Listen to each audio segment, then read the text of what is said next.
स्वागत करती हूँ मैं अपनी YouTube चैनल गुड़िया हिंदी क्लासेस में। दोस्तों, इस वीडियो में हम बात करेंगे आपके हिंदी साहित्य क्लास 9वीं के बुक से ली गई है ग्राम गीत का मर्म, चैप्टर 3 है और इसके लेखक जो है लक्ष्मी नारायण सुधांशु है। आज हम इसी टॉपिक के ऊपर चर्चा करने जा रहे हैं। यह एक बहुत ही अच्छी निबंध है, लक्ष्मी नारायण सुधांशु द्वारा रचित है और इसमें पूरे ग्राम गीत के जो निचोड़ है मैं आप सबों को बताऊंगी कि यह किस किस उपलक्ष्य पे गाया जाता है, कैसे लोकप्रिय हुआ, किस प्रकार से लोगों में यह प्रिय लगने वाला जो लोकगीत है, इसके बारे में आज चर्चा करेंगे। तो दोस्तों, बहुत ही अच्छी चैप्टर है, बहुत अच्छा लगेगा। मैं उम्मीद करूंगी कि आप सबों को बहुत अच्छे से सरल शब्दों में समझाने का कोशिश करूंगी ताकि ये स्टोरी सबको समझ में आए। तो दोस्तों, हमने अभी अभी न्यूज़ में देखा था कि आपके जो ये बिहार एस्टेट एग्जाम्स हम सबों ने दे रखे थे, जिन अभ्यर्थियों ने बिहार एस्टेट के लिए अपना एग्जाम दे रखा था वह कैंसिल हो चुका है, वह रद्द हो चुकी है और नए सीरीज से फिर से एग्जाम लेने की तैयारी चल रही है। तो उन अभ्यर्थियों के लिए यह बहुत ही अच्छा होगा जिन्होंने अपने सब्जेक्ट में हिंदी रखे थे, क्योंकि मैं अपनी चैनल पे उनके लिए सारे मटेरियल्स उपलब्ध कराने के बारे में सोच रही हूँ कि उन्हें घबराने की कोई आवश्यकता नहीं है जिनकी सब्जेक्ट हिंदी है। मैं सारे जो भी उनके सिलेबस में जितने भी सिलेबस है मैं सारी अपने चैनल पे उपलब्ध करा रही हूँ और मैंने ग्रामर के सारे ग्रामर की जितने सिलेबस थी हमने अपने चैनल पे दे दिया है और स्टोरी भी 1 बाय 1 करके सारी स्टोरी आप सबों तक पहुँचाने की कोशिश कर रही हूँ। तो दोस्तों, चल रहे हैं अपने इस टॉपिक के साथ। ग्राम गीत का मर्म क्या है? पाठ का नाम ग्राम गीत का मर्म।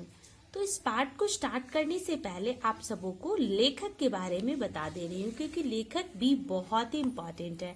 इससे भी बहुत सारे क्वेश्चंस आ जाते हैं लेखक के बारे में या फिर लेखक के बारे में जो उन्होंने चैप्टर्स जो उनके रचनाएं हैं उनसे आते हैं और फिर कभी कभी चैप्टर्स का नाम दिया होता है और आपको लेखक का नाम अगर याद रहे तो वहाँ पे सही आंसर देने के लिए आपको उनके बारे में एक झलक पढ़ा दे रही हूँ। तो यह जो पाठ है ग्राम गीत का मर्म, यह लक्ष्मी नारायण सुधांशु द्वारा रचित है। किनके द्वारा है? लक्ष्मी नारायण सुधांशु द्वारा। यहाँ पे आप तस्वीर भी देख रहे होंगे, यह बहुत ही नेक और सच्चे, जिन्होंने अपनी सारी कार्य क्षेत्र सिर्फ एक हिंदी में ही नहीं बल्कि वह हिंदी साहित्य के साथ साथ राजनीति दोनों में भी सक्रिय रूप से कार्य किए थे। उनका जन्म 18 जनवरी 1907 ईस्वी में बिहार प्रांत के पूर्णिया जिला के चंदवा रूपसपुर गांव में हुआ था। गांव आपको यह इम्पोर्टेंट नहीं याद करना है, लेकिन आपको इतना याद जरूर रखना है कि यह बिहार राज्य में और पूर्णिया जिला के अंतर्गत 18 जनवरी 1907, ये इम्पोर्टेंट है, ये डेट याद रखना है। नेक्स्ट वीडियो में मैं आपको इससे रिलेटेड जितने भी प्रश्न बन पाएंगे इस पार्ट में मैं आपको अपलोड करूंगी। इसको देखने के पश्चात आप लोग उसे अवश्य देखेंगे। तो लक्ष्मी नारायण सुधांशु का जन्म जो हुआ था 18 जनवरी 1907 ईस्वी को बिहार के पूर्णिया जिला अंतर्गत हुआ था। उनकी प्रारंभिक शिक्षा गाँव और शहर दोनों में हुई थी। उन्होंने काशी हिंदू विश्वविद्यालय से हिंदी भाषा और साहित्य में एमए किया था। वे छात्र जीवन से ही राजनीति में गहरी रुचि लेने लगे थे। आजादी की लड़ाई में उन्होंने सक्रिय भागीदारी निभाई थी। 1942 के आंदोलन में वे जेल गए और निर्मम यातनाएं सही थी। 1942 यानी कि हमारी आजादी से पहले उन्होंने क्या किया था? जेल में भी गए थे, आंदोलन में जेल में गए थे और निर्मम यातनाएं सही थी। लक्ष्मी नारायण सुधांशु का साहित्यिक जीवन एक कथाकार के रूप में छात्र जीवन से ही आरंभ हो गया था। भातृप्रेम नामक एक उपन्यास 1926 में तथा उनके 2 कहानी संकलन गुलाब की कलियां और रसरंग क्रमशः 1928 और 1929 में प्रकाशित हो चुके थे, परंतु कथाकार के रूप में उनका कोई खास स्थान नहीं बन पाया था। साहित्यिक क्षेत्र में उनकी विशेष प्रसिद्धि एक सूदी समीक्षक के रूप में है। काव्य में अभिव्यंजनावाद तथा जीवन के तत्व और काव्य के सिद्धांत उनके प्रसिद्ध ग्रंथ हैं। कौन प्रसिद्ध ग्रंथ है? जीवन के तत्व और काव्य के सिद्धांत उनके, यह सब याद रखना है आप सबों को। सुधांशु जी समर्थ पत्रकार और उच्च कोटि के संस्मरण लेखक भी थे। उन्होंने अवंतिका जैसे मशहूर पत्रिका का संपादन किया था। विशिष्ट साहित्यकारों तथा राजनेताओं से संबंध उनके संस्मरण की व्यक्तित्व की झांकियां 1971 में प्रकाशित हुआ था। वे बिहार विधानसभा के सदस्य भी रहे थे। अखिल भारतीय कांग्रेस समिति के सदस्य थे। उन्होंने कई शिक्षण और कला संस्थानों की स्थापना की थी। वे एक साथ साहित्यकार, राजनीतिज्ञ और सामाजिक कार्यकर्ता थे। क्या क्या थे? एक साथ साहित्यकार, राजनीतिज्ञ और सामाजिक कार्यकर्ता थे। इस निबंध में जो हम अभी पढ़ने जा रहे हैं, ग्राम गीत का मर्म, इस निबंध में ग्राम गीत के मर्म का उद्घाटन करते हुए काव्य और जीवन में उसके महत्व का निरूपण किया गया है। ग्राम गीत का उद्भव और उसकी प्रकृति का अनुसंधान करते हुए उन्होंने प्रतिपादित किया है कि जीवन की शुद्धता और भावों की सरलता का जितना मार्मिक वर्णन ग्राम गीतों में मिलता है, उतना ही परवर्ती कला गीतों में नहीं मिलता है। अर्थात कवि के बारे में तो हमने जान लिया है कि वह बिहार से है, पूर्णिया जिला से, और उनका जन्म 18 जनवरी 1907 में हुआ था। आप सबों को यह डेट भी याद रखना है ताकि आपको कोई कठिनाई ना हो। तो दोस्तों चलते हैं इस निबंध के बारे में कि इसमें कवि क्या क्या अपना तर्क दिए हैं। ग्राम गीत का मर्म, यह जो ग्राम गीत का मर्म है, ग्राम गीतों में मानव जीवन के उन प्राथमिक चित्रों के दर्शन होते हैं जिसमें मनुष्य साधारणतः अपनी लालसा, वासना, प्रेम, घृणा, उल्लास, विषाद को समाज को मान्य धारणाओं से ऊपर नहीं उठा सका और अपनी हृदयगत भावनाओं को प्रकट करने में उसने कृत्रिम शिष्टाचार का प्रतिबंध भी नहीं माना है। उसमें रूढ़िवादता जीवन ही नहीं, प्रत्युत कहीं कहीं प्रेम, वीरता, क्रोध, कर्तव्य का भी बहुत ही रमणीय भाव तथा अंतर्विरोध दिखाया गया है। जीवन की शुद्धता और भावों की सरलता का जितना मार्मिक वर्णन ग्राम गीतों में मिलता है, उतना परवर्ती कला गीतों में नहीं मिलता है। तो यह जो लिखा गया है ग्राम गीत का मर्म, वह क्या है? एक निबंध है, चर्चित निबंध है। किसके द्वारा रचित है? तो लक्ष्मी नारायण सुधांशु द्वारा। सुधांशु जी एक साथ साहित्य और राजनीति दोनों में सक्रिय थे। इस निबंध में उन्होंने ग्राम गीतों के महत्व को प्रतिपादन किया है। संसार में प्रायः सभी जगह कविता का जन्म दंत कथाओं तथा ग्राम गीतों में होता है। इनमें मानव मन के भावों की सहज अभिव्यक्ति होती है। उनमें बनावटीपन नहीं होता है। इसी तरह सहजता बाद में रचे गए कलात्मक गीतों में भी नहीं होता है। ग्राम गीतों से जीवन के महत्वपूर्ण समाधान के अलावा मनोरंजन भी होता है। स्त्री की प्रकृति से इन गीतों का गहरा संबंध है। पुरुष भी ग्राम गीतों को गाते हैं, परंतु कुल मिलाकर इन गीतों की प्रकृति स्त्रैण ही रही होगी। पुरुषत्व का तो आक्रमण उन पर नहीं किया जा सका है। स्त्रियों ने जाकर कोमल भावों को ही अभिव्यक्त किए। वहां पुरुषों ने अवश्य ही अपने संस्कारवश प्रेम को प्राप्त करने के लिए युद्ध की घोषणा की। मानव जाति की दो मुख्य प्रवृत्तियां हैं, प्रेम और युद्ध। इन दोनों का वर्णन इस ग्राम गीत में मिलता है। ग्राम गीत संभवतः वह जातीय असु कवित्व है जो कर्म या क्रीड़ा के ताल पर रचा गया है। गीत का उपयोग जीवन के महत्वपूर्ण समाधान के अतिरिक्त साधारण मनोरंजन का भी ऐसा कहना उपयुक्त ना होगा। मनोरंजन के विविध रूप और विधियां, स्त्री प्रकृति में गृहस्थ कर्म विधान का जो स्वाभाविक प्रेरणा, उसके गीतों की रचना का अटूट संबंध है। चक्की पीसते समय जो कि गांव की औरत है और जो गृहस्थ जो स्त्री प्रकृति में गृहस्थ कर्म विधान की जो स्वाभाविक प्रेरणा है उसमें गीतों की रचना का अटूट संबंध है। स्त्री क्या क्या करते समय यह गीत गाती है? चक्की पीसते समय, धान कूटते समय, चरखा काटते समय, अपने शरीर श्रम को हल्का करने के लिए स्त्रियां गीत गाती है। उस समय उनका हटाकर अन्यथा मनोरंजन में चित्त संलग्न किया जा सकता है। इसके अतिरिक्त कुछ ऐसे गीत भी है जो भाव की उमंग में गाए जाते हैं, जैसे कि जन्म, किसी बच्चे की जन्म पर, मुंडन पर, यज्ञों पर, पवित्र पर, विवाह, पर्व त्योहार आदि के अवसर पर जो गीत गाए जाते हैं उनमें उल्लास और उमंग की ही प्रधानता होती है। उनके गीतों का मुख्य विषय पारिवारिक जीवन है, प्रेम विवाह तथा पतोह और सास ससुर के बर्ताव, माँ भाई बहन का स्नेह आदि बातें ही ज्यादातर गीतों में पाई जाती है। स्त्री प्रकृति का अनुकरण पुरुषों ने भी किया। हल जोतते समय, नाव खेने समय, पालकी ढोने आदि कामों के समय गाए जाने लायक गीत पुरुषों ने भी बनाए, किंतु सब मिलकर ग्राम गीतों की प्रकृति स्त्रैण ही रही। पुरुषत्व का आक्रमण उन पर नहीं चला। अर्थात दोस्तों यह जो ग्राम गीत का मर्म है, यह स्त्री यहाँ अपनी दुख, अपनी कष्ट या अपने कार्य को कम करने के लिए समय समय पर गाया करती थी।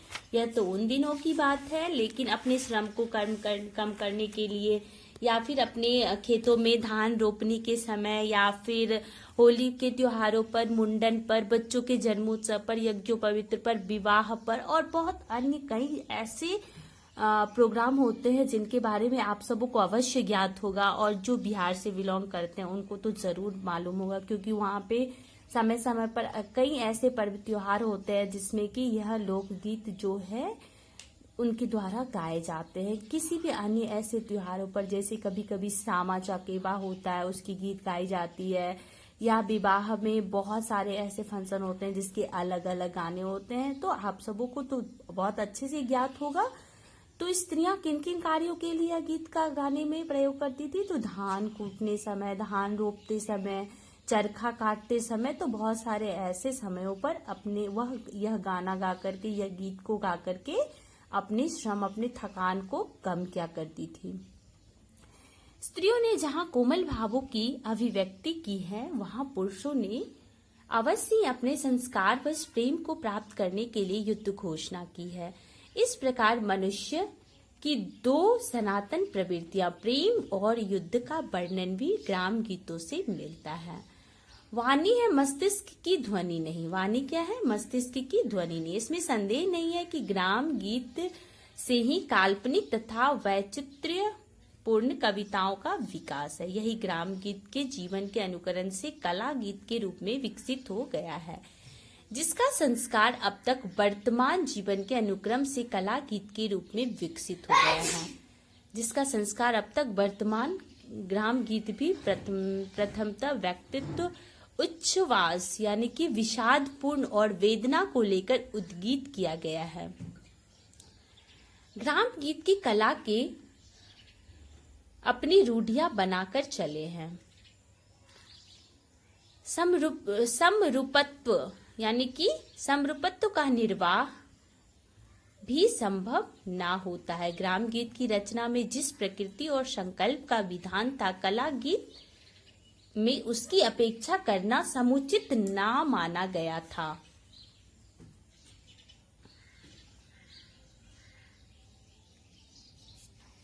इसमें राजा, रानी, राजकुमार, राजकुमारी या ऐसे ही समाज के किसी विशिष्ट वर्ग के नायक को लेकर काव्य रचना की जो प्रणाली बहुत प्राचीन काल से चली आ रही थी, जिसका कि संस्कृत साहित्य में विशेष महत्व था, उसका प्रधान कारण यह था कि वैसे विशिष्ट व्यक्तियों के लिए साधारण जनता के हृदय पर उनके महत्व की प्रतिष्ठा बनी हुई थी।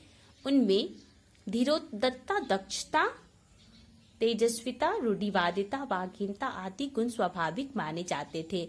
मानव होते हुए भी उनकी प्रतिष्ठा आदि का प्रभात बोधन संस्कार जनता के हित पर पड़ा था।